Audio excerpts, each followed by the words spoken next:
എല്ലാവർക്കും പുതിയൊരു current affairs ക്ലാസ്സിലേക്ക് സ്വാഗതം. ഇന്നത്തെ ക്ലാസ്സിൽ നമ്മൾ പഠിക്കാൻ പോകുന്നത് കേന്ദ്ര ബജറ്റാണ്. അതായത് അടുത്തിടെ പ്രഖ്യാപിച്ച കേന്ദ്ര ബജറ്റ് 2026-27 കേന്ദ്ര ബജറ്റാണ് ഈ ഒരു ക്ലാസ്സിലൂടെ പഠിക്കാൻ പോകുന്നത്. അപ്പൊ നമുക്ക് വളരെ എളുപ്പത്തിൽ തന്നെ നമ്മുടെ പരീക്ഷയ്ക്ക് ചോദിക്കുന്ന പ്രധാന പോയിന്റ്സ് അടങ്ങുന്ന കേന്ദ്ര ബജറ്റിന്റെ ക്ലാസ് ആണ്. അപ്പൊ ക്ലാസ് അവസാനം വരെ കാണാൻ ശ്രമിക്കുക. അതുപോലെ തന്നെ ചാനൽ ആദ്യമായിട്ട് കാണുന്ന കൂട്ടുകാരുണ്ടെങ്കിൽ മാക്സിമം ഒന്ന് സബ്സ്ക്രൈബ് ചെയ്ത് തന്നെ സപ്പോർട്ട് ചെയ്യുക. അതുപോലെ തന്നെ വീഡിയോ ഒന്ന് ഹൈപ്പ് ചെയ്യാനും മറക്കരുത്. അപ്പൊ നമുക്ക് ക്ലാസ്സിലോട്ട് കിടക്കാം.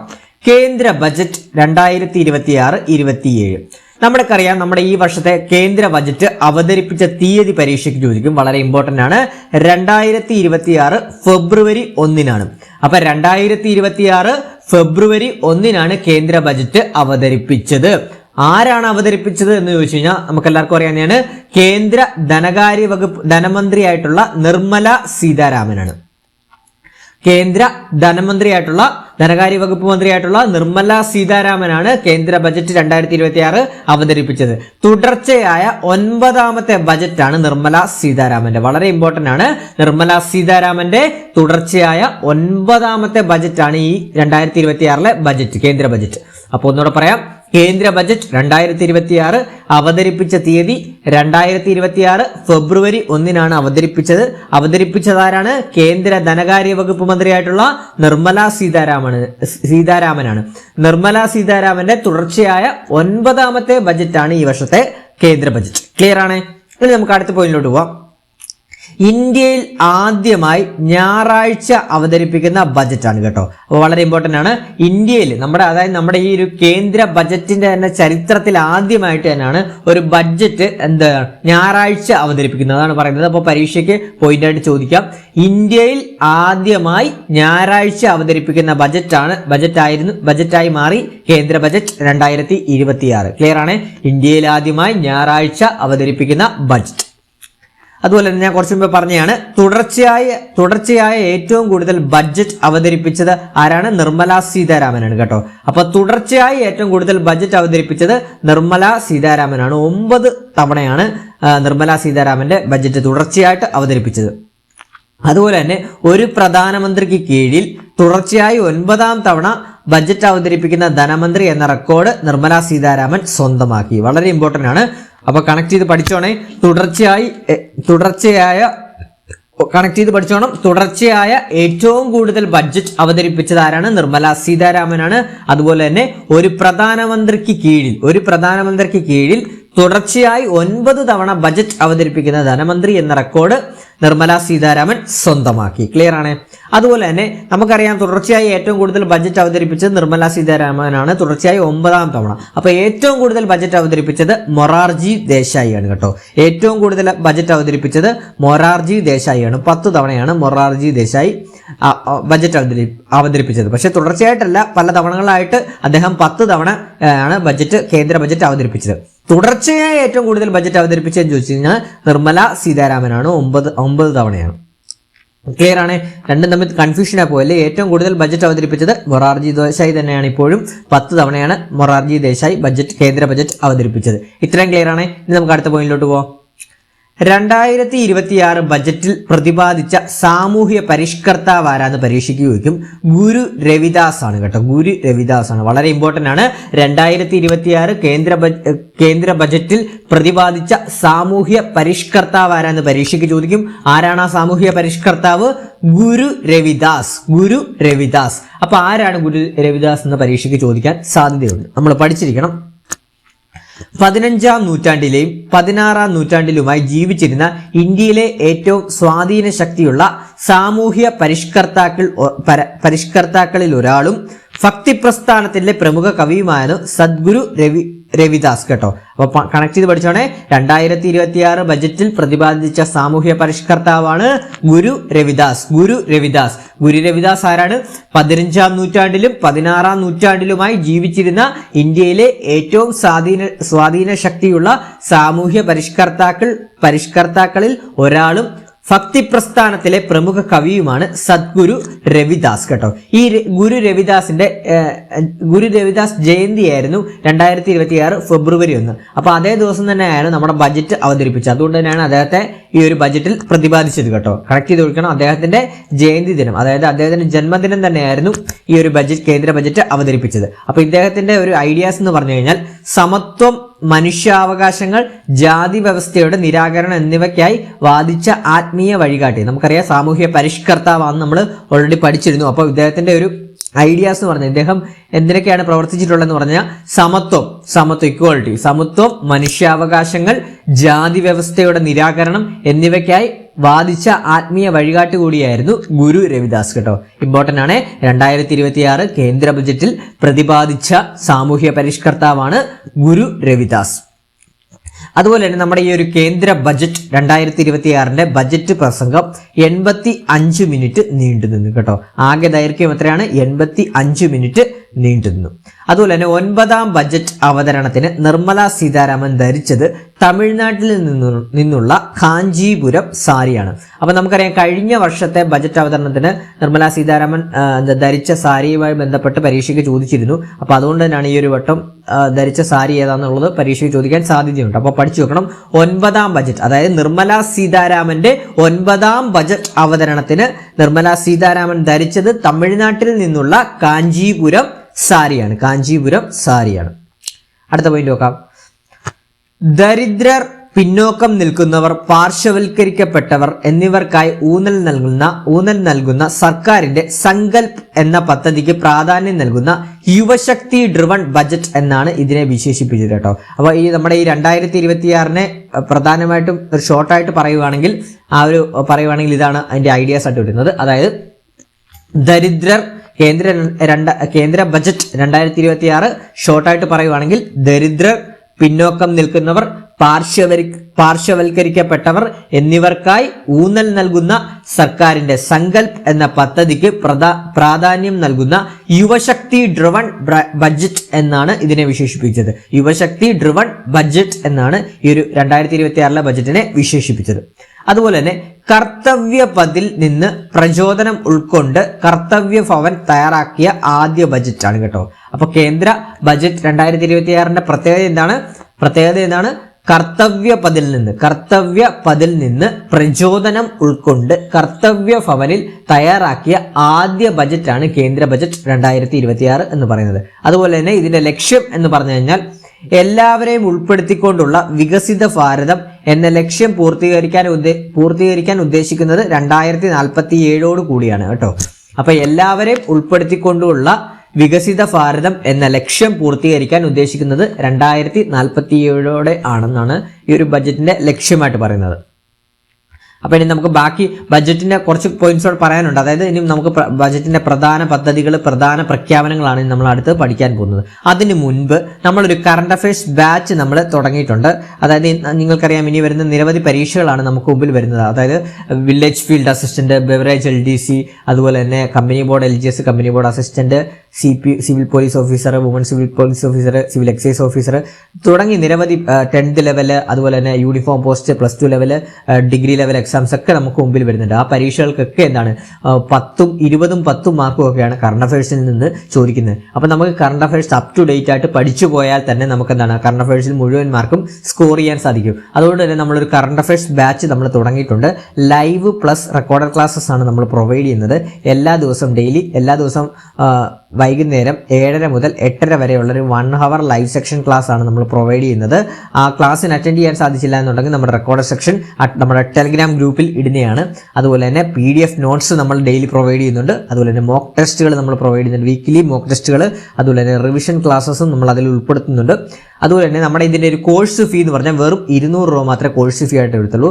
6 മാസത്തെ വാലിഡിറ്റിയാണ്, കാലാവധിയാണ് വരുന്നത്. നമുക്കറിയാം ഇനി ഒരു 6 മാസത്തിനുള്ളിലാണ് ഇനി മെയിൻ പരീക്ഷകളെല്ലാം നമുക്ക് മുമ്പിൽ വരുന്നത്. അതുകൊണ്ട് തന്നെ നമുക്ക് ഇതിനൊരു ഈ കോഴ്സ് ഫീ ആയിട്ട് വരുന്നത് വെറും 200 രൂപ മാത്രമേ ഉള്ളൂ. നിങ്ങൾ ഒരു ബിരിയാണി മേടിച്ച് കളയുന്ന ഒരു പൈസ മാത്രമേ വരുന്നുള്ളൂ 200 രൂപയ്ക്ക്. ആ 200 രൂപയ്ക്ക് നിങ്ങൾക്ക് അപ് ടു ഡേറ്റ് ആയിട്ട് 6 മാസം കാലത്തേക്ക് current affairs up to date ആയിട്ട് ലഭിക്കുന്നതാണ്. അതുപോലെ തന്നെ ഈ ഒരു കോഴ്സിന് ജോയിൻ ചെയ്യാൻ താല്പര്യമുള്ള കൂട്ടുകാരുണ്ടെങ്കിൽ 81-299-339 എന്ന് പറഞ്ഞ നമ്പറിലോട്ടൊന്ന് വാട്സപ്പ് ചെയ്താൽ മതി. ഒന്നുകൂടെ പറയാം, 81-299-339 എന്ന് പറഞ്ഞ നമ്പറിലോട്ടൊന്ന് വാട്സപ്പ് ചെയ്താൽ മതി. അപ്പോൾ ഈ ഒരു കോഴ്സ് എന്തായാലും നിങ്ങൾക്ക് ഉപകാരപ്പെടുന്നതാണ്. കറണ്ട് അഫയേഴ്സ് ഞാൻ പക്കയാക്കി തരാം. അതുപോലെ തന്നെ നമുക്ക് daily live plus record classes ആണ് പ്രൊവൈഡ് ചെയ്യുന്നത്. PDF നോട്ട്സ്, വീക്ക്ലി മോക്ക് ടെസ്റ്റുകൾ, റിവിഷൻ ഓറിയന്റഡ് ക്ലാസ്സസ് ആയിരിക്കും. അപ്പോൾ നമുക്ക് ഈ ഒരു ടോപ്പിക് വൈസ് ആയിട്ടൊക്കെ ക്ലാസ് പഠിച്ചു പോകുമ്പോൾ തന്നെ നമുക്ക് എന്താണ് കറണ്ട് അഫയേഴ്സ് പക്കയായി തരും. നമുക്കറിയാം നമ്മുടെ കൂട്ടുകാരെല്ലാം കറണ്ട് അഫയേഴ്സിന്റെ കാര്യത്തിലാണ് ബാക്കിലോട്ട് പോകുന്നത്. കാരണം കറണ്ട് അഫയേഴ്സ് ഡെയിലി അപ്ഡേറ്റ് ആയിക്കൊണ്ടിരിക്കുക. നമുക്ക് പെട്ടെന്ന് പുസ്തകങ്ങളും കാര്യങ്ങളൊക്കെ മേടിക്കാനുള്ളൊരു അവൈലബിലിറ്റി കുറവാണ്. അതുകൊണ്ട് തന്നെയാണ് നമ്മൾ ഈ ഒരു ബാച്ച് നിങ്ങൾക്ക് മുമ്പിൽ അവതരിപ്പിക്കുന്നത്. അപ്പോൾ ഈ ബാച്ച് ഓൾറെഡി റൺ ആയിട്ടുണ്ട്. അപ്പോൾ മാക്സിമം ഇനിയും ജോയിൻ ചെയ്യാൻ താല്പര്യമുള്ള കൂട്ടുകാരുണ്ടെങ്കിൽ പെട്ടെന്ന് തന്നെ ജോയിൻ ചെയ്യുക. അതുപോലെ തന്നെ ജോയിൻ ചെയ്യാൻ നിങ്ങൾ എന്തായാലും ഇനിയും ജോയിൻ ചെയ്യാൻ ഉള്ളവർ മാക്സിമം പെട്ടെന്ന് തന്നെ ജോയിൻ ചെയ്യുക. കാര്യം എന്തെന്ന് പറഞ്ഞാൽ നിങ്ങൾക്ക് അപ് ടു ഡേറ്റ് ആയിട്ട് കറണ്ട് അഫയേഴ്സ് കിട്ടുന്നതാണ്. അപ്പോൾ പക്കയാക്കി പോയി ഇനി നിരവധി പരീക്ഷകളാണ് നിങ്ങൾക്ക് മുമ്പിൽ വരുന്നത്. അപ്പോൾ ആ പരീക്ഷകൾക്കൊക്കെ ആയിട്ടുള്ള ഒരു കറണ്ട് അഫയേഴ്സ് ബാച്ചാണ്. എല്ലാ ദിവസവും വൈകുന്നേരം 7:30 മുതൽ 8:30 വരെയാണ് 1 hour ലൈവ് സെക്ഷൻ ക്ലാസ്സസ് ആണ്. ഞാൻ പറഞ്ഞില്ലേ, വെറും 200 രൂപ മാത്രമേ ഉള്ളൂ. ഒരു ബിരിയാണി മേടിച്ച് കഴിക്കുന്ന ഒരു പൈസ മാത്രമേ നിങ്ങൾക്ക് ഈ ഒരു ബാച്ചിലേക്ക് വേണ്ടി വരുന്നുള്ളൂ. വെറും 200 രൂപയ്ക്ക് കറണ്ട് അഫയേഴ്സ് 6 മാസത്തേക്ക് പക്കയാക്കാൻ സാധിക്കുന്നതാണ്. അപ്പം 81-299-339 എന്ന് പറഞ്ഞ നമ്പറിലോട്ടൊന്ന് വാട്സ്ആപ്പ് ചെയ്താൽ മതി. ഓക്കെ ആണേ. ജോയിൻ ചെയ്യാൻ താല്പര്യമുള്ള കൂട്ടുകാരുണ്ടെങ്കിൽ പെട്ടെന്ന് തന്നെ ജോയിൻ ചെയ്യുക. അപ്പോൾ നമുക്ക് ക്ലാസ്സിലോട്ട് കിടക്കാം. ഇനി നമുക്ക് കേന്ദ്ര സർക്കാരിന്റെ പ്രഖ്യാപനങ്ങളും പദ്ധതികളാണ് നമ്മൾ പഠിക്കാൻ പോകുന്നത്. കേന്ദ്ര ബജറ്റിന്റെ ആദ്യം തന്നെ നമുക്ക് പഠിക്കേണ്ടത് കേരളത്തിന് എന്ത് ലഭിച്ചു. നമുക്കറിയാം, നമ്മുടെ ഈ ഒരു കേന്ദ്ര ബജറ്റ് 2026 ഫെബ്രുവരി 1 പ്രഖ്യാപിച്ചപ്പം മുതൽ ഫസ്റ്റ് എന്താണ് പറയുന്നത് നമ്മുടെ കേരളത്തിലെ മാധ്യമങ്ങൾ? കേരളത്തിൽ എന്ത് ലഭിച്ചു? കേരളത്തിൽ എയിംസ് വരുമോ? സുരേഷ് ഗോപി, നമ്മുടെ MP ആയിട്ടുള്ള സുരേഷ് ഗോപി പറഞ്ഞത് കേരളത്തിലേക്ക് എയിംസ് കൊണ്ടുവരുമോ എന്നൊക്കെയല്ലേ പറഞ്ഞത്. അപ്പോൾ അതെല്ലാം പ്രതീക്ഷിച്ചാണ് നമ്മൾ മലയാളികൾ ഇരിക്കുന്നത്. പക്ഷെ നമുക്ക് ലഭിച്ചോ എയിംസ്? ഇല്ല, നമുക്ക് ലഭിച്ചില്ല. കേന്ദ്ര ബജറ്റ് 2026 നമുക്ക് എയിംസ് ലഭിച്ചില്ല. അതിന് പകരമായിട്ട് നമുക്ക് കേരളത്തിൽ എന്തൊക്കെയാണ് ലഭിച്ചതെന്ന് നമുക്ക് നോക്കാം. ഫസ്റ്റ് തന്നെ കടലാമ പ്രജനന കേന്ദ്രങ്ങളിലൂടെ വിനോദസഞ്ചാര പദ്ധതി. കടലാമ പ്രജനന കേന്ദ്രങ്ങളിലൂടെ വിനോദസഞ്ചാര പദ്ധതി എന്ന് പറഞ്ഞ ഒരു പദ്ധതിയാണ് കേരളത്തിന് ലഭിച്ചത്. അപ്പോൾ നമുക്കറിയാം, ഈ ഒരു കേന്ദ്ര ബജറ്റ് 2026 വന്നതിന് ശേഷം നമ്മൾ ട്രോളന്മാരെല്ലാം കടലാമകൾ വെച്ച് ട്രോൾ ഉണ്ടാക്കി. എന്താണ് നമുക്കറിയാം, നമ്മുടെ ഫേസ്ബുക്കിലായാലും ഇൻസ്റ്റയിലായാലും ഒക്കെ കടലാമ വെച്ചുള്ള ട്രോള് വീഡിയോ ഒക്കെ നമ്മൾ ട്രോളായിട്ട് കണ്ടതാണ് കേരളത്തിന് ലഭിച്ചെന്ന് പറഞ്ഞിട്ടുണ്ട്. അപ്പോൾ ആ പദ്ധതി ഇതാണ്, കടലാമ പ്രജനന കേന്ദ്രങ്ങളിലൂടെ ഉള്ള വിനോദസഞ്ചാര പദ്ധതി. അതോടൊപ്പം തന്നെ അപൂർവ ധാതു ഇടനാഴി. ഈ പദ്ധതിയിൽ കേരളത്തോടൊപ്പം ആന്ധ്രാപ്രദേശ്, ഒഡീഷ, തമിഴ്നാട് എന്നീ സംസ്ഥാനങ്ങളെ തിരഞ്ഞെടുത്തിട്ടുണ്ട്. അപ്പൊ കേന്ദ്ര ബജറ്റ് 2026 കേരളത്തിൽ എന്തൊക്കെയാണ് ലഭിച്ചത്? ഫസ്റ്റ് കടലാമ പ്രജനന കേന്ദ്രങ്ങളിലൂടെയുള്ള വിനോദസഞ്ചാര പദ്ധതി, അതുപോലെ തന്നെ അപൂർവ ധാതു ഇടനാഴി. അപൂർവ ധാതു ഇടനാഴിയിൽ ഈ പദ്ധതിയിൽ കേരളത്തോടൊപ്പം ആന്ധ്രാപ്രദേശ്, ഒഡീഷ, തമിഴ്നാട് എന്നീ സംസ്ഥാനങ്ങളെയും തെരഞ്ഞെടുത്തിട്ടുണ്ട് കേട്ടോ. മറക്കരുത് കേട്ടോ. അപ്പോൾ പരീക്ഷയ്ക്ക് ചോദിക്കും കേരളത്തിൽ എന്താണ് കേന്ദ്ര ബജറ്റ് 2026 കേരളത്തിൽ എന്താണ് ലഭിച്ചതെന്ന് ചോദിച്ചു കഴിഞ്ഞാൽ പറയണം കടലാമ പ്രജനന കേന്ദ്രങ്ങളിലൂടെയുള്ള വിനോദസഞ്ചാര പദ്ധതിയും അതുപോലെ തന്നെ അപൂർവ ധാതു ഇടനാഴിയുമാണ്. ക്ലിയർ ആണ്. ഇനി നമുക്ക് കേന്ദ്ര ബജറ്റ് 2026 പ്രധാന പ്രഖ്യാപനങ്ങൾ എന്തൊക്കെയാണെന്ന് നമുക്ക് നോക്കാം. വളരെ ഇമ്പോർട്ടന്റ് ആണ്, അവസാനം വരെ കാണാൻ ശ്രമിക്കണേ. അപ്പം എന്തൊക്കെയാണെന്ന് നോക്കാം നമുക്ക്. ഫസ്റ്റ് വരുന്ന പ്രഖ്യാപനം, കടുവ, പുള്ളിപ്പുലി, ചീറ്റകൾ, സിംഹങ്ങൾ മുതലായ വന്യജീവികളുടെ സംരക്ഷണത്തിനായി ആഗോള ഉച്ചകോടി ഏപ്രിലിൽ ഇന്ത്യയിൽ സംഘടിപ്പിക്കും. വളരെ ഇമ്പോർട്ടന്റ് ആണ്. അപ്പൊ എന്താണ് കടുവ, പുള്ളിപ്പുലി, ചീറ്റകൾ, സിംഹങ്ങൾ മുതലായ വന്യജീവികളുടെ സംരക്ഷണത്തിനായി ആഗോള ഉച്ചകോടി ഏപ്രിലിൽ ഇന്ത്യയിൽ സംഘടിപ്പിക്കും. ക്ലിയർ ആണ്. അടുത്ത പോയിന്റ് നോക്കാം. തൊഴിലുറപ്പ് പദ്ധതി ഒഴിവാക്കി പകരം കൊണ്ടുവന്ന VBG റാംജി പദ്ധതിക്ക് ബജറ്റിൽ 9,995 കോടി രൂപ നീട്ടിവെച്ചു കേട്ടോ. അപ്പം തൊഴിലുറപ്പ് പദ്ധതിക്കായിട്ട് 95,000 കോടി രൂപ നീട്ടിവെച്ചു കേട്ടോ. തൊഴിലുറപ്പ് പദ്ധതിക്കായിട്ട് പുതിയ തൊഴിലുറപ്പ് പദ്ധതി എന്താണെന്ന് എല്ലാവർക്കും അറിയാലോ, VBG റാംജി പദ്ധതിയാണ് കേട്ടോ. VBG റാംജി പദ്ധതിയാണ്. അടുത്ത പോയിന്റ് നോക്കാം. ദക്ഷിണേന്ത്യയിലെ 3 പ്രധാന നഗരങ്ങളെ ബന്ധിപ്പിച്ച് അതിവേഗ റെയിൽവേ ഇടനാഴി പ്രഖ്യാപിച്ചു കേട്ടോ. ഇമ്പോർട്ടന്റ് ആണ്. ദക്ഷിണേന്ത്യയിലെ 3 പ്രധാന നഗരങ്ങളെ ബന്ധിപ്പിച്ച് അതിവേഗ റെയിൽവേ ഇടനാഴി പ്രഖ്യാപിച്ചു. എവിടൊക്കെയാണ് ആ ഇടനാഴികൾ നോക്കിക്കഴിഞ്ഞാൽ ഹൈദരാബാദ് ടു ബംഗളൂരു, അതുപോലെ തന്നെ ഹൈദരാബാദ് ടു ചെന്നൈയും ചെന്നൈ ടു ബാംഗ്ലൂരും. വളരെ ഇമ്പോർട്ടന്റ് ആണ്, പഠിച്ചു വെക്കുക. ദക്ഷിണേന്ത്യയിലെ 3 പ്രധാന നഗരങ്ങളെ ബന്ധിപ്പിച്ച് അതിവേഗ റെയിൽവേ ഇടനാഴി പ്രഖ്യാപിച്ചു. ഏതൊക്കെയാണ് ആ ഇടനാഴികൾ? ഹൈദരാബാദ് ടു ബംഗളൂരു, അടുത്തത് ഹൈദരാബാദ് ടു ചെന്നൈ, പിന്നെ അടുത്ത മൂന്നാമത്തേതാണ് ചെന്നൈ ടു ബംഗളൂരു. ക്ലിയർ ആണ്. അടുത്ത പോയിന്റ്, പ്രതിരോധ മേഖലയ്ക്കായി 7.85 ലക്ഷം കോടി രൂപ വകയിരുത്തി. പ്രതിരോധ മേഖലയ്ക്കായി 7.85 ലക്ഷം രൂപ 8.5 ലക്ഷം കോടി രൂപ വകയിരുത്തി. അടുത്ത പോയിന്റ് നോക്കാം.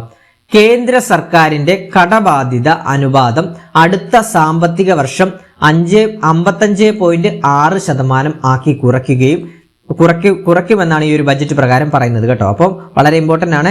കേന്ദ്ര സർക്കാരിന്റെ കടബാധ്യത അനുപാതം അടുത്ത സാമ്പത്തിക വർഷം 55.6% ആക്കി കുറയ്ക്കും. നിലവിൽ ഇത് 56.1%. 56.1% നിന്ന് ഈ ഒരു ബജറ്റ് പ്രകാരം അടുത്ത വർഷമാകുമ്പോൾ 55.6% കടബാധ്യത കുറയ്ക്കും എന്നാണ് ഈ ഒരു ബജറ്റ് പ്രകാരം പറയുന്നത്. അടുത്ത പോയിന്റ്, ലോത്തൽ, ധോളവീര, രാഖി ഗദ്ദി, സാരാനാഥ്, തമിഴ്നാട്ടിലെ അടിച്ചനല്ലൂർ, ലേ പാലസ് തുടങ്ങി രാജ്യത്തെ 15 പുരാവസ്തു കേന്ദ്രങ്ങളുടെ നവീകരണം. ഇപ്പൊ പഠിച്ചു വെക്കണം. ലോത്തൽ, ധോളവീര, രാഖി ഗദ്ദി, സാരാനാഥ്, തമിഴ്നാട്ടിലെ അടിച്ചനല്ലൂർ, അതുപോലെ തന്നെ ലേ പാസ് തുടങ്ങി രാജ്യത്തെ 15 പുരാവസ്തു കേന്ദ്രങ്ങളുടെ നവീകരണം. അടുത്ത പോയിന്റ് നോക്കാം. നാഷണൽ ലാർജ് സോളാർ ടെലിസ്കോപ്പ് അഥവാ NLST, അതുപോലെ തന്നെ national large optical infrared telescope, Himalayan Chandra telescope, cosmos 2 planetarium എന്നിവ സ്ഥാപിക്കുമെന്ന് ബജറ്റിൽ പ്രഖ്യാപിച്ചു കേട്ടോ. വളരെ ഇമ്പോർട്ടന്റ് ആണ്, അപ്പോൾ പഠിച്ചു വെക്കണം. എന്തൊക്കെയാണ് സ്ഥാപിക്കുമെന്നാണ് ബജറ്റിൽ പ്രഖ്യാപിച്ചത്? National large solar telescope, national large solar telescope, national large optical infrared telescope, Himalayan Chandra telescope, cosmos 2 planetarium എന്നിവ സ്ഥാപിക്കുമെന്ന് ബജറ്റിൽ പ്രഖ്യാപിച്ചു. ഇനി അടുത്ത പോയിന്റ് നോക്കാം. ഭിന്നശേഷി വിഭാഗത്തിലുള്ളവർക്ക് വിവര സാങ്കേതിക മേഖലയിൽ പരിശീലനം നൽകുന്നതിനായി ദിവ്യാംഗ് കൗശൽ യോജന പ്രഖ്യാപിച്ചു കേട്ടോ. അപ്പൊ എന്താണ്? ഭിന്നശേഷി വിഭാഗത്തിലുള്ളവർക്ക് വിവര സാങ്കേതിക മേഖലയിൽ പരിശീലനം നൽകുന്നതിനായി ദിവ്യാംഗ് കൗശൽ യോജന പദ്ധതി പ്രഖ്യാപിച്ചു. അപ്പൊ ദിവ്യാംഗ് കൗശൽ യോജന പദ്ധതി പ്രകാരം ദിവ്യാംഗ് സഹായ യോജനയിലൂടെ ഭിന്നശേഷിക്കാരുടെ ചലന സ്വാതന്ത്ര്യത്തിന്റെ പുത്തൻ സാധ്യതകൾ സൃഷ്ടിക്കും കേട്ടോ. അപ്പൊ പരീക്ഷയ്ക്ക് ചോദിക്കാം, ഈ അടുത്തിടെ കേന്ദ്ര ബജറ്റ് 2026 പ്രഖ്യാപിച്ച ദിവ്യാംഗ് കൗശൽ യോജന പദ്ധതിയുടെ ഗുണഭോക്താക്കൾ ആരൊക്കെയാണെന്ന് പരീക്ഷയ്ക്ക് ചോദിക്കുക. ആരാണ്? ഭിന്നശേഷി വിഭാഗത്തിൽപ്പെട്ടവരാണ് കേട്ടോ. അപ്പൊ പഠിച്ചു നോക്കുക. ഭിന്നശേഷി വിഭാഗത്തിലുള്ളവർക്ക് വിവര സാങ്കേതിക മേഖലയിൽ പരിശീലനം നൽകുന്നതിനായി ദിവ്യാംഗ് കൗശൽ യോജന പദ്ധതി പ്രഖ്യാപിച്ചു. അതുപോലെ തന്നെ ദിവ്യാംഗ് സഹായ യോജനയിലൂടെ ഭിന്നശേഷിക്കാരുടെ ചലന സ്വാതന്ത്ര്യത്തിന്റെ പുത്തൻ സാധ്യതകൾ സൃഷ്ടിക്കും. അടുത്ത പോയിന്റ്, പരമ്പരാഗത ചെറുകിട വ്യവസായ ക്ലസ്റ്ററുകളുടെ പുനരുജ്ജീവനത്തിന് ബജറ്റിൽ പ്രത്യേക പദ്ധതി പ്രഖ്യാപിച്ചു. അപ്പൊ എന്താണ്? പരമ്പരാഗത ചെറുകിട വ്യവസായ ക്ലസ്റ്ററുകളുടെ പുനരുജ്ജീവനത്തിന് ബജറ്റിൽ പ്രത്യേക പദ്ധതി പ്രഖ്യാപിച്ചു.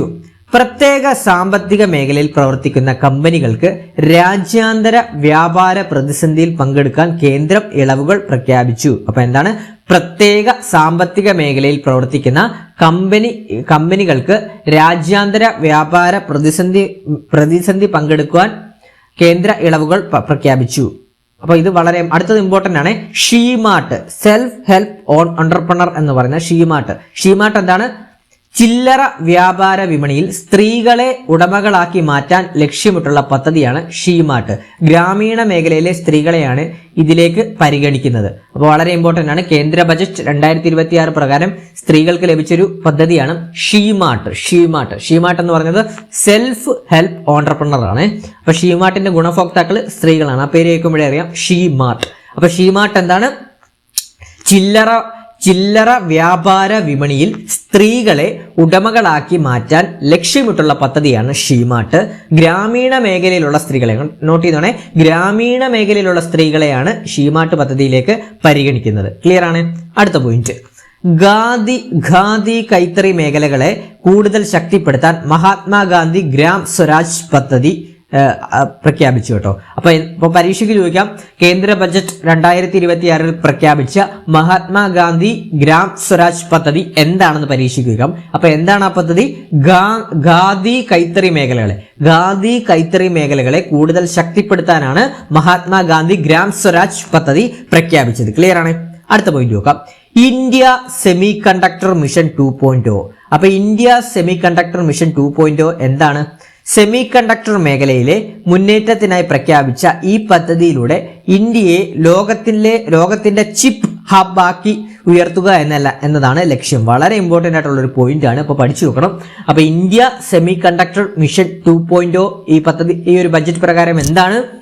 സെമി കണ്ടക്ടർ മേഖലയിലെ മുന്നേറ്റത്തിനായി പ്രഖ്യാപിച്ച ഈ പദ്ധതിയിലൂടെ ഇന്ത്യയെ ലോകത്തിന്റെ ചിപ്പ് ഹബ്ബ്, നോട്ട് ചെയ്തോണേ, ലോകത്തിന്റെ ചിപ്പ് ഹബ്ബായി ഉയർത്തുക എന്നതാണ് ഈ ഒരു സെമി കണ്ടക്ടർ മിഷൻ 2.0യുടെ ലക്ഷ്യം. ക്ലിയർ ആണ്?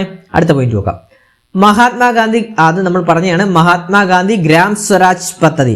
മഹാത്മാഗാന്ധി ഗ്രാം സ്വരാജ് പദ്ധതി എന്താണ്? നമ്മൾ പഠിച്ചതാണ്. ഖാദി കൈത്തറി മേഖലകളെ കൂടുതൽ ശക്തിപ്പെടുത്താൻ ഈ ഒരു പദ്ധതി ലക്ഷ്യമിടുന്നു, മഹാത്മാഗാന്ധി ഗ്രാം സ്വരാജ് പദ്ധതി. അടുത്ത പദ്ധതി നോക്കാം. അടുത്ത പദ്ധതിയാണ് ഭാരത് വിസ്താര. അതായത് എന്താണെന്ന് പറഞ്ഞു കഴിഞ്ഞാൽ കാർഷിക വിത്തുകളുടെ ലഭ്യത ഉറപ്പാക്കുന്നതിനായി പ്രഖ്യാപിച്ച ഓൺലൈൻ സംയോജിത സംവിധാനമാണ് കേട്ടോ. അപ്പോൾ പഠിച്ചു വെക്കണം, ഭാരത് വിസ്താര. അപ്പൊ പരീക്ഷയ്ക്ക് ചോദിക്കും, ഇതൊക്കെ പരീക്ഷയ്ക്ക് ചോദിക്കാൻ സാധ്യത വളരെ കൂടുതലാണ് ഈ ഒരു ബജറ്റിൽ നിന്ന് കേട്ടോ. പഠിച്ചു വെക്കണം, ഭാരത് വിസ്താര എന്ന് പറഞ്ഞാൽ എന്താണ്? ഭാരത് വിസ്താര എന്ന് പറഞ്ഞു കഴിഞ്ഞാൽ കാർഷിക വിത്തുകളുടെ, കൃഷി മേഖലയിലാണ്, കാർഷിക വിത്തുകളുടെ ലഭ്യത ഉറപ്പാക്കുന്നതിനായി പ്രഖ്യാപിച്ച ഓൺലൈൻ സംയോജിത സംവിധാനമാണ് ഭാരത് വിസ്താര കേട്ടോ. അപ്പൊ എന്താണ് ഭാരത് വിസ്താര? എന്താണ്? കാർഷിക വിത്തുകളുടെ ലഭ്യത ഉറപ്പാക്കുന്നതിനായി പ്രഖ്യാപിച്ച ഓൺലൈൻ സംയോജിത സംവിധാനമാണ് ഭാരത് വിസ്താര എന്ന് പറയുന്നത്. ക്ലിയർ ആണ്? അടുത്ത പോയിന്റ് ഡിജിറ്റൽ സംവിധാനമാണ്. ഡിജിറ്റൽ സംവിധാനം എന്താണെന്ന് നോക്കാം. വളം പോർട്ടലുകളുടെ കേന്ദ്ര കാർഷിക ഗവേഷണ കൗൺസിലിനെയും ആർട്ടിഫിഷ്യൽ ഇന്റലിജൻസ് AI വഴി ബന്ധിപ്പിക്കുന്നതാണ് ഭാരത് വിസ്താര എന്ന ഡിജിറ്റൽ സംവിധാനം. അപ്പൊ നമ്മൾ ഓൾറെഡി പറഞ്ഞു, ഭാരത് വിസ്താര എന്താണ്? ഓൺലൈൻ സംയോജിത സംവിധാനമാണ്. അതായത് കുറച്ചുകൂടെ ഡീറ്റെയിൽ ആയിട്ട് പറയുവാണെങ്കിൽ ഭാരത് വിസ്താര എന്ന് പറഞ്ഞാൽ എന്താണ്? ഒരു ഡിജിറ്റൽ സംവിധാനമാണെന്ന് പറയും. നമുക്ക് ഓൺലൈൻ സംവിധാനം എന്ന് പറയുന്ന പോലെ ഡിജിറ്റൽ സംവിധാനമാണ്. അതായത് വളം പോർട്ടലുകളെയും കേന്ദ്ര കാർഷിക ഗവേഷണ കൗൺസിലിനെയും ആർട്ടിഫിഷ്യൽ ഇന്റലിജൻസ് AI വഴി ബന്ധിപ്പിക്കുന്നതാണ് ഭാരത് വിസ്താര എന്ന് പറഞ്ഞ ഡിജിറ്റൽ സംവിധാനം. ക്ലിയർ ആണ്? അടുത്ത പോയിന്റ് നോക്കാം. അടുത്ത പോയിന്റ് ന്യൂട്രി സീരിയൽ പ്രൊമോഷൻ പദ്ധതി എന്താണെന്ന് നോക്കാം. പോഷക സമ്പുഷ്ടമായ ധാന്യങ്ങളുടെ അഥവാ മില്ലറ്റുകളുടെ ഉൽപാദനവും ഉൽപാദനക്ഷമതയും വർദ്ധിപ്പിക്കുന്നതിനായി ഈ പദ്ധതി ബജറ്റിൽ പ്രഖ്യാപിച്ചു. അപ്പൊ എന്താണ് ന്യൂട്രി സീരിയൽ പ്രൊമോഷൻ പദ്ധതി എന്ന് പറഞ്ഞാൽ എന്താണ്? പോഷക സമ്പുഷ്ടമായ ധാന്യങ്ങളുടെ അഥവാ മില്ലറ്റുകളുടെ ഉൽപാദനവും ഉൽപാദനക്ഷമതയും വർദ്ധിപ്പിക്കുന്നതിനായി ഈ പദ്ധതി ബജറ്റിൽ പ്രഖ്യാപിച്ചു. ക്ലിയർ ആണ്? അടുത്ത പോയിന്റ് ആഗോള ബ്രാൻഡിംഗ് എന്നാണ്. അതായത് ഇന്ത്യൻ കശുവണ്ടിയെയും കൊക്കോയെയും 2030 പ്രീമിയം ഗ്ലോബൽ ബ്രാൻഡുകളായി മാറ്റുക എന്നതാണ് ലക്ഷ്യം കേട്ടോ. അപ്പൊ ഈ ഒരു ബജറ്റ് പ്രഖ്യാപിച്ച മറ്റൊരു പ്രഖ്യാപനമാണ്. അതായത് നമ്മുടെ ഇന്ത്യൻ കശുവണ്ടിയെയും അതുപോലെ തന്നെ കൊക്കോയെയും 2030 പ്രീമിയം ഗ്ലോബൽ ബ്രാൻഡുകളാക്കി മാറ്റുക എന്നതാണ് ലക്ഷ്യം കേട്ടോ, ഈ ഒരു കാർഷിക മേഖലയിലെ ബജറ്റ് പ്രകാരം. ക്ലിയർ ആയി? അടുത്ത പോയിന്റ് നോക്കാം. അടുത്ത പോയിന്റ് പരമ്പരാഗത ചെറുകിട വ്യവസായ ക്ലസ്റ്ററുകളുടെ പുനരുജ്ജീവനത്തിനായി ബജറ്റിൽ പ്രത്യേക പദ്ധതി പ്രഖ്യാപിച്ചു. പരമ്പരാഗത ചെറുകിട വ്യവസായ ക്ലസ്റ്ററുകളുടെ പുനരുജ്ജീവനത്തിനായി ബജറ്റിൽ പ്രത്യേക പദ്ധതി പ്രഖ്യാപിച്ചു.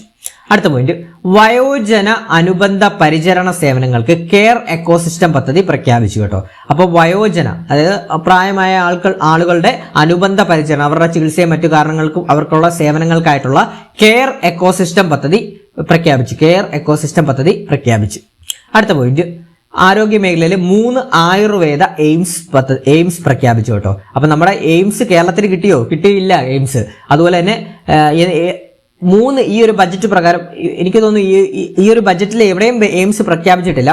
പക്ഷേ ആയുർവേദ എയിംസ് പ്രഖ്യാപിച്ചു. 3 ആയുർവേദ എയിംസ് കേന്ദ്ര ബജറ്റ് 2026 പ്രകാരം പ്രഖ്യാപിച്ചിട്ടുണ്ട്. പക്ഷെ അത് എവിടെയാന്ന് പറഞ്ഞില്ല. ഇനിയിപ്പോൾ അതിന്റെ പ്ലാനും കാര്യങ്ങളൊക്കെ വരുന്നതിനനുസരിച്ച് നമ്മൾ അപ്ഡേറ്റ് ചെയ്യുകയാണ്.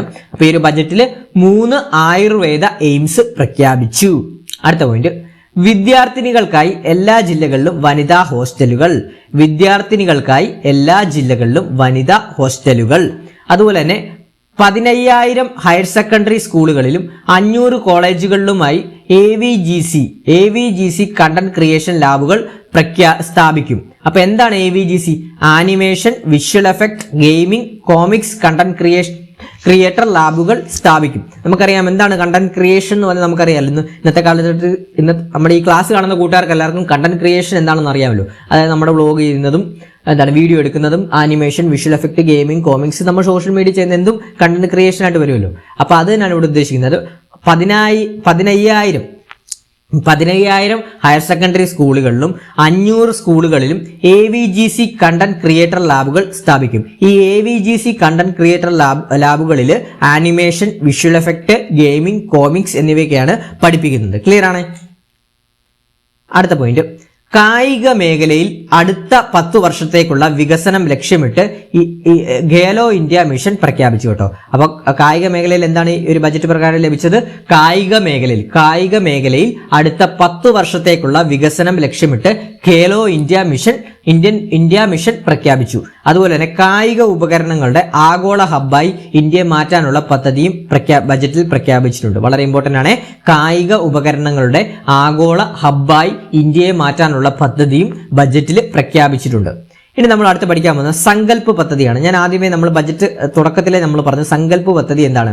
അതാണ് ഈ ഒരു ബജറ്റിലെ പ്രധാന പദ്ധതിയായിട്ട് വരുന്നത്. അതായത് യുവശക്തി നയിക്കുന്ന ബജറ്റിലെ ഗവൺമെന്റിന്റെ പ്രധാന പദ്ധതിയാണ് സങ്കല്പ് പദ്ധതി. ഈ സങ്കല്പ് പദ്ധതിയുടെ പ്രധാന ലക്ഷ്യങ്ങൾ എന്തൊക്കെയാണെന്ന് നോക്കാം. പാവപ്പെട്ടവരിലും പിന്നോക്കക്കാരിലും പാർശ്വവൽക്കപ്പെട്ടവരിലും ശ്രദ്ധ കേന്ദ്രീകരിക്കുക എന്നുള്ളതാണ് ഈ സങ്കല്പ് പദ്ധതി എന്ന് പറഞ്ഞത്. അപ്പൊ സങ്കല്പ് പദ്ധതി എന്താണ്? യുവശക്തി നയിക്കുന്ന ബജറ്റിലെ ഗവൺമെന്റിന്റെ പ്രധാന പദ്ധതിയാണ് ഈ സങ്കല്പ് പദ്ധതി. ഈ സങ്കല്പ് പദ്ധതിയുടെ പ്രധാന ലക്ഷ്യം എന്ന് പറഞ്ഞാൽ പാവപ്പെട്ടവരിലും പിന്നോക്കക്കാരിലും പാർശ്വവൽക്കരിക്കപ്പെട്ടവരിലും ശ്രദ്ധ കേന്ദ്രീകരിക്കുക എന്നുള്ളതാണ് സങ്കല്പ് പദ്ധതിയുടെ ലക്ഷ്യം. അതുപോലെ തന്നെ ഈ സങ്കല്പ പദ്ധതി പ്രകാരം 3 കർത്തവ്യങ്ങളുണ്ട്. അപ്പൊ എന്തൊക്കെയാണ് 3 കർത്തവ്യം? ഈ കർത്തവ്യങ്ങൾ പരീക്ഷയ്ക്ക് ചോദിക്കാൻ സാധ്യതയുണ്ട്. അപ്പോൾ ഒന്നാമത്തെ കർത്തവ്യം എന്ന് പറഞ്ഞു കഴിഞ്ഞാൽ എന്താണ്? സാമ്പത്തിക വളർച്ചയെ ത്വരിതപ്പെടുത്തുക, അതുപോലെ തന്നെ നിലനിർത്തുകയും ചെയ്യുക. അതുപോലെ തന്നെ രണ്ടാമത്തെ കർത്തവ്യം എന്ന് പറഞ്ഞാൽ ജനങ്ങളുടെ അഭിലാഷങ്ങൾ നിറവേറ്റുക. മൂന്നാമത്തെ കർത്തവ്യം സബ്കാ സാത്ത് സബ്കാ വികാസ് എന്ന കാഴ്ചപ്പാട് നടപ്പിലാക്കുക. അപ്പോൾ പരീക്ഷയ്ക്ക് വയ്ക്കാം. കേന്ദ്ര ബജറ്റ് 2026 3 കർത്തവ്യങ്ങളുണ്ട്. ആ 3 കർത്തവ്യങ്ങൾ എന്തൊക്കെയാണ്? ഒന്നാമത്തെ കർത്തവ്യം സാമ്പത്തിക വളർച്ച ത്വരിതപ്പെടുത്തുകയും നിലനിർത്തുകയും ചെയ്യുക. രണ്ടാമത്തെ കർത്തവ്യം ജനങ്ങളുടെ അഭിലാഷങ്ങൾ നിറവേറ്റുക. മൂന്നാമത്തെ കർത്തവ്യം സബ്കാ സാത്ത് സബ്കാ വികാസ് എന്ന കാഴ്ചപ്പാട് നടപ്പിലാക്കുക എന്നതാണ് ഈ ഒരു പദ്ധതി പ്രകാരം പറയുന്നത്. അപ്പോൾ ഇതാണ് പ്രധാന പ്രഖ്യാപനങ്ങളായിട്ട് വരുന്നത്. ഇനി നമുക്ക് പഠിക്കാനുള്ളത്, അതായത് ഒരു ബഡ്ജറ്റ് പ്രകാരം നമ്മുടെ കയ്യിൽ 1 രൂപ വന്നു കഴിഞ്ഞാൽ അത് രൂപ എങ്ങനെ പോകുന്നു, രൂപ എങ്ങനെ വരുന്നു എന്നുള്ളത് നമുക്ക് ജസ്റ്റ് ഒന്ന് നോക്കി വെക്കാം. നമ്മുടെ ആ ബഡ്ജറ്റിലുണ്ട്. അപ്പം നമുക്ക് നോക്കി വെക്കാം. രൂപ പോകുന്നത്, അതായത് നമ്മുടെ കയ്യിൽ ഒരു രൂപ കിട്ടിക്കഴിഞ്ഞാൽ ആ രൂപ എങ്ങനെ പോകുന്നു നോക്കാം. നമുക്ക് ആ 1 രൂപ കിട്ടിക്കഴിഞ്ഞാൽ അതിൽ 22% സംസ്ഥാനക്കുള്ള അത് കേന്ദ്രത്തിൽ 1 രൂപ പോകുന്നത് 22% സംസ്ഥാനങ്ങൾക്കുള്ള നികുതി വിഹിതവും 7% ഫിനാൻസ് കമ്മീഷനുമായുള്ള മറ്റുമായി നൽകുന്നത്. അതുപോലെ തന്നെ 8% കേന്ദ്രം സ്പോൺസർ ചെയ്യുന്ന പദ്ധതിക്കുള്ള തുക, 20% പലിശ തിരിച്ചടവ്, അതുപോലെ തന്നെ 11% പ്രതിരോധം, പ്രധാന സബ്സിഡികൾക്കായി 6%, കേന്ദ്ര പദ്ധതികൾക്കായി 17%, സിവിൽ പെൻഷനുകൾക്കായി 2%, മറ്റ് ചിലവുകൾക്കായി 7%. അപ്പോൾ പരീക്ഷയ്ക്ക് ഇങ്ങനെയായിരിക്കും ചോദിക്കുന്നത്. കേന്ദ്ര ബജറ്റ് കേന്ദ്ര സർക്കാരിന് വരുന്ന പൈസ കൂടുതലും രൂപ കൂടുതലും പോകുന്നത് എങ്ങോട്ടാണെന്ന് ചോദിക്കും. അപ്പൊ രൂപ കൂടുതലും പോകുന്നത് സംസ്ഥാനങ്ങൾക്കുള്ള നികുതി വിഹിതത്തിലോട്ടാണ് കേട്ടോ. സംസ്ഥാനങ്ങൾക്കുള്ള നികുതി വിഹിതത്തിലോട്ടാണ് കൂടുതൽ രൂപയും പോകുന്നത്. അതായത് 22% എന്താണ് സംസ്ഥാനങ്ങൾക്കുള്ള നികുതി വിഹിതത്തിലോട്ടാണ് പോകുന്നത്. അതുപോലെ തന്നെ 20% പലിശ തിരിച്ചടവുമാണ് പോകുന്നത്. അതുപോലെ തന്നെ പ്രതിരോധത്തിന് 11%, കേന്ദ്ര പദ്ധതികൾക്ക് 17%. ഏറ്റവും കുറവ് പോകുന്നത് സിവിൽ പെൻഷനുകൾക്കാണ് കേട്ടോ. ഏറ്റവും കുറവ് പോകുന്നത് സിവിൽ പെൻഷനുകൾക്കാണ് പോകുന്നത്. അതുപോലെ തന്നെ കേന്ദ്ര സർക്കാരിന്റെ കയ്യിലോട്ട് രൂപ വരുന്നത് എങ്ങനെയാണ്, ബഡ്ജറ്റ് 2026 പ്രകാരം രൂപ വരുന്നത് എങ്ങനെയാണെന്ന് നോക്കാം. രൂപ ഏറ്റവും കൂടുതൽ വരുന്നത് കടമെടുക്കൽ മറ്റു ബാധ്യതകളാണ് 24% കേട്ടോ. കടമെടുക്കൽ മറ്റു ബാധ്യതകൾ 24% രൂപ വരുന്നത്. അതുപോലെ തന്നെ കോർപ്പറേറ്റ് നികുതി 18%, ഇൻകം ടാക്സ് 21%, 4% കസ്റ്റംസ് നികുതി, കേന്ദ്ര എക്സൈസ് നികുതി 6%, GST മറ്റു നികുതികളും 15%, നികുതി ഇതര വരുമാനം 10%, കടബാധ്യതയില്ലാത്ത മൂലധന വരവുകൾ 2%. അപ്പൊ പരീക്ഷയ്ക്ക് ചോദിക്കും ഇത്. അതായത് കേന്ദ്ര സർക്കാരിലോട്ട് രൂപ വരുന്നത് എങ്ങനെയാണെന്ന്. ഏറ്റവും കൂടുതൽ വരുന്നത് കടമെടുക്കലും മറ്റു ബാധ്യതകളുമായിട്ട് 24%, കോർപ്പറേറ്റ് നികുതി 18% കേട്ടോ. കോർപ്പറേറ്റ് നികുതി പ്രകാരം 18%, ഇൻകം ടാക്സ് 21%, കസ്റ്റംസ് നികുതി 4%, കേന്ദ്ര എക്സൈസ് നികുതി 6%, GST മറ്റു നികുതികളും പരീക്ഷയ്ക്ക് ചോദിക്കാമേ. GST മറ്റു നികുതികളും എത്ര ശതമാനമാണ് വരുന്നതെന്ന്. 15% കേന്ദ്രത്തിലോട്ട് വരുന്നത്. അതുപോലെ തന്നെ നികുതി ഇതര വരുമാനം 10%, ഏറ്റവും കുറവ് രൂപ വരുന്ന എന്ന് പറഞ്ഞാൽ 2%. കടബാധ്യതയില്ലാത്ത മൂലധന വരവുകളാണ് 2% വരുന്നത്. അപ്പൊ ഇത്രയൊന്നും അറിഞ്ഞിരിക്കേണ്ടതായിട്ടുണ്ട്. കേന്ദ്ര ബജറ്റ് 2026 പ്രകാരം നമ്മൾ അറിഞ്ഞിരിക്കേണ്ടതായിട്ടുള്ള പോയിന്റ്സ് ആണ് നമ്മൾ ഇന്നത്തെ ക്ലാസ്സിൽ പഠിപ്പിച്ചത്. അപ്പൊ ഈ ഒരു ക്ലാസ് എല്ലാ കൂട്ടുകാർക്കും ഓക്കെ സെറ്റ് ആയിട്ടുണ്ടെങ്കിൽ ഒന്ന് മാക്സിമം ലൈക്ക് ചെയ്യണം. ഇഷ്ടപ്പെട്ടിട്ടുണ്ടെങ്കിൽ ലൈക്ക് ചെയ്യണം. അഭിപ്രായങ്ങൾ കമന്റ് ബോക്സിൽ രേഖപ്പെടുത്തണം. മാക്സിമം ഒന്ന് വീഡിയോ ഒന്ന് ഹൈപ്പ് ചെയ്യാനോട്. ഇഷ്ടപ്പെട്ടിട്ടുണ്ടെങ്കിൽ മാത്രം മാക്സിമം ഒന്ന് വീഡിയോ ഹൈപ്പ് ചെയ്യുക. ബാക്കിയുള്ള കൂട്ടുകാർക്ക് ഒന്ന് സജസ്റ്റ് ചെയ്ത് കൊടുക്കുക. കൂട്ടുകാരില്ല എന്നുണ്ടെങ്കിൽ ഒന്ന് വീഡിയോ ഒന്ന് ഹൈപ്പ് ചെയ്യുക. അതുപോലെ തന്നെ നമ്മുടെ കറണ്ട് അഫയേഴ്സ് ബാച്ച് ജോയിൻ ചെയ്യാൻ താല്പര്യമുള്ള കൂട്ടുകാരുണ്ടെങ്കിൽ ആ നമ്പറിലോട്ടൊന്ന് വാട്സപ്പ് ചെയ്താൽ മതി കേട്ടോ. ആ നമ്പറിലോട്ട് വാട്സപ്പ് ചെയ്താൽ നമ്മുടെ കറണ്ട് അഫയേഴ്സ് ബാച്ചിൽ ഞാൻ ജോയിൻ ആക്കുന്നതാണ്. അഡ്മിഷൻ പ്രൊസീജിയർ ഞാൻ പറഞ്ഞുതരാം. അപ്പോൾ നമ്മുടെ ഈ ഒരു ക്ലാസ് ഇഷ്ടപ്പെട്ടിട്ടുണ്ടെങ്കിൽ മാക്സിമം നമ്മളൊന്ന് സപ്പോർട്ട് ചെയ്യുക.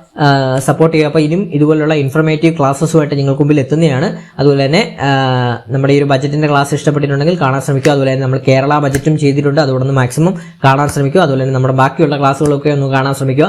അപ്പം നിങ്ങൾക്ക് ഇൻഫർമേറ്റീവ് ആയിട്ടുള്ള ഇനിയും പരീക്ഷകളുമായിട്ട് ബന്ധപ്പെട്ടുള്ള കറണ്ട് അഫയേഴ്സ് ക്ലാസ്സുകളും ലിമിറ്റഡ് ആയിട്ടുള്ള കറണ്ട് അഫയേഴ്സ് ക്ലാസ്സുകളും അതുപോലെ തന്നെ സ്പെഷ്യൽ ടോപ്പിക്സ് നിങ്ങൾ പറയുന്ന സബ്ജക്ട് ഏതാണെന്ന് വെച്ചാൽ ആ സ്പെഷ്യൽ ടോപ്പിക്സിന്റെ ക്ലാസ്സുകളായിട്ടൊക്കെ നമ്മൾ ഉടനെ തന്നെ എത്തുന്നതാണ്. അതുപോലെ തന്നെ നമ്മുടെ കറണ്ട് അഫയേഴ്സ് ബാച്ച് ജോയിൻ ചെയ്യാൻ താല്പര്യമുള്ള കൂട്ടുകാരാണെങ്കിൽ ജോയിൻ ചെയ്യുക. അതിനകത്തായിരിക്കും നമ്മൾ നോട്ട്സും കാര്യങ്ങളും എല്ലാം പ്രൊവൈഡ് ചെയ്യുന്നതും ലൈവ് ക്ലാസ്സും ഒക്കെ അതിനകത്തായിരിക്കും നടത്തുന്നത്.